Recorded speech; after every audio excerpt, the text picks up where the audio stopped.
শাকিব খানকে দেখতে উপচে পড়া ভিড় আমেরিকাতে। সম্প্রতি আমেরিকার এক কনসার্ট অনুষ্ঠানে উপস্থিত হন শাকিব খান। এরপরেই ঘটে যায় অবিশ্বাস্য ঘটনা, বলছে সব বিস্তারিত। গতকাল নিউ ইয়র্ক সিটিতে একটি জাঁকজমকপূর্ণ অনুষ্ঠান হয়, আর সেখানে অধিকাংশ মানুষই ছিলেন বাঙালি। আর এমন সময় উপস্থিত হন ঢালিউড মেগাস্টার শাকিব খান। মুহূর্তেই সব ইতিহাস পাল্টে যায়, সবার চোখ গিয়ে পড়ে শাকিব খানের দিকে। তখন অনুষ্ঠানটি আরো বেশি আনন্দ উল্লাসে মেতে ওঠে। আমেরিকার বিভিন্ন স্টেটে 1.5 মাস একান্ত সময় কাটাবেন ঢালিউডের এই তারকা।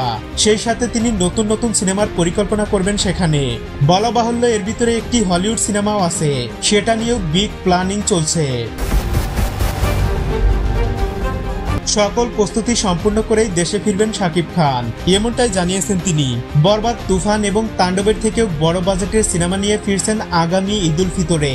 হল মালিকরাও অপেক্ষায় আছে শাকিব খানের নতুন সিনেমার জন্য, কারণ শাকিব খান মানেই সিঙ্গেল স্ক্রিনগুলোতে ব্যয়বহুল ব্যবসা।